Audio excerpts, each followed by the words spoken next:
ನಾನು ಹುಟ್ಟಿದ ಕ್ಷಣದಿಂದಲೇ ನನ್ನ ಜೀವನ ಒಂದು ಶಾಪದಂತೆ ಆರಂಭವಾಯಿತು. ನಾನು ಮತ್ತು ನನ್ನ ಸಹೋದರ ಅಪರೂಪದ ಅವಳಿ ಡ್ರ್ಯಾಗನ್ಗಳಾಗಿದ್ದೆವು. ಆದರೆ ಡ್ರ್ಯಾಗನ್ ಸಂಪ್ರದಾಯದ ಪ್ರಕಾರ ಒಂದೇ ಸಂತತಿ ಬದುಕಬೇಕು. ದುರ್ಬಲನಾದ ನನ್ನನ್ನು ತ್ಯಜಿಸಲು ನನ್ನ ಹೆತ್ತವರು ನಿರ್ಧರಿಸಿದರು. ಅವರು ನನ್ನನ್ನು ನೇರವಾಗಿ ಜಗತ್ತಿನ ಅತ್ಯಂತ ಅಪಾಯಕಾರಿ ಕತ್ತಲಕೋಣೆಗೆ ಎಸೆದರು. ಅಲ್ಲಿ ಉನ್ನತ ಮಟ್ಟದ ರಾಕ್ಷಸರು ಮುಕ್ತವಾಗಿ ಸಂಚರಿಸುತ್ತಿದ್ದರು.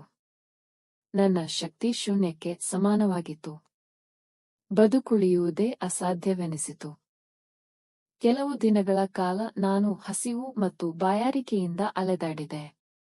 ಒಂದು ದಿನ ವಿಚಿತ್ರವಾದ ಹಾಲಿನ ವಾಸನೆ ನನ್ನ ಮೂಗಿಗೆ ತಟ್ಟಿತು.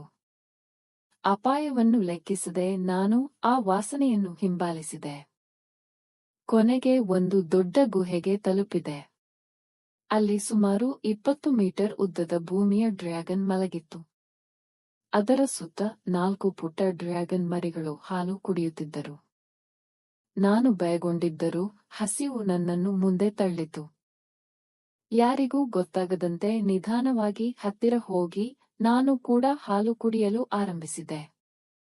ಬಹಳ ದಿನಗಳ ನಂತರ ಮೊದಲ ಬಾರಿಗೆ ಹೊಟ್ಟೆ ತುಂಬಿತು. ದೇಹದಲ್ಲಿ ಉಷ್ಣತೆ ಹರಡಿತು.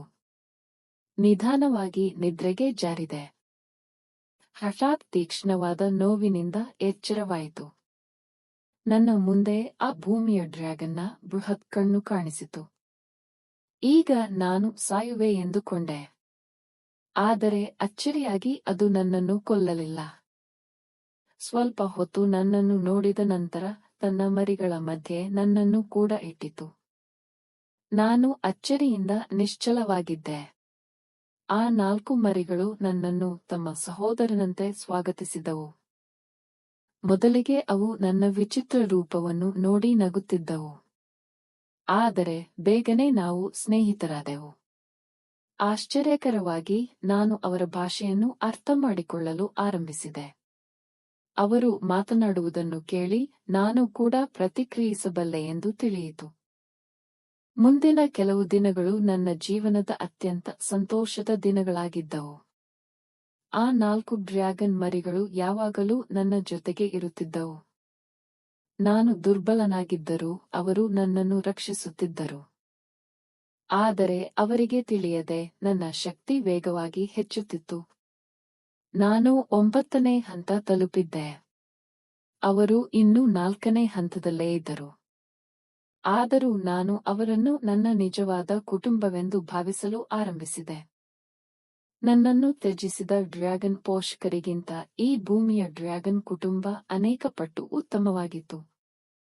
ಒಂದೇ ವಿಷಾದ ಎಂದರೆ ಆ ತಾಯಿ ಡ್ರ್ಯಾಗನ್ ನನ್ನೊಂದಿಗೆ ಎಂದಿಗೂ ಮಾತನಾಡಲಿಲ್ಲ. ನಾನು ಮಾತನಾಡಲು ಪ್ರಯತ್ನಿಸಿದಾಗಲೆಲ್ಲ ಅವಳು ನನ್ನನ್ನು ನಿರ್ಲಕ್ಷಿಸುತ್ತಿದ್ದಳು. ಎಲ್ಲವೂ ಶಾಂತವಾಗಿಯೇ ಸಾಗುತ್ತಿದೆ ಎಂದು ನಾನು ಭಾವಿಸಿದ್ದೆ. ಆದರೆ ಮರುದಿನ ಬೆಳಿಗ್ಗೆ ಎಲ್ಲವೂ ಬದಲಾಗಿತು. ಭಯಾನಕ ಶಕ್ತಿಯುಳ್ಳ 35ನೇ ಹಂತದ ಕೊಡೋ ಮೃಗವು ಗುಹೆಯ ಬಳಿಗೆ ಬಂದಿತ್ತು. ಅದರ ಆಗಮನದೊಂದಿಗೆ ನಮ್ಮ ಶಾಂತಿಯ ದಿನಗಳು ಅಂತ್ಯಗೊಳ್ಳಲಿದ್ದವು. ಮತ್ತು ನನ್ನ ಜೀವನದ ಅತ್ಯಂತ ದೊಡ್ಡ ಪರೀಕ್ಷೆ ಆರಂಭವಾಗಲಿತ್ತು.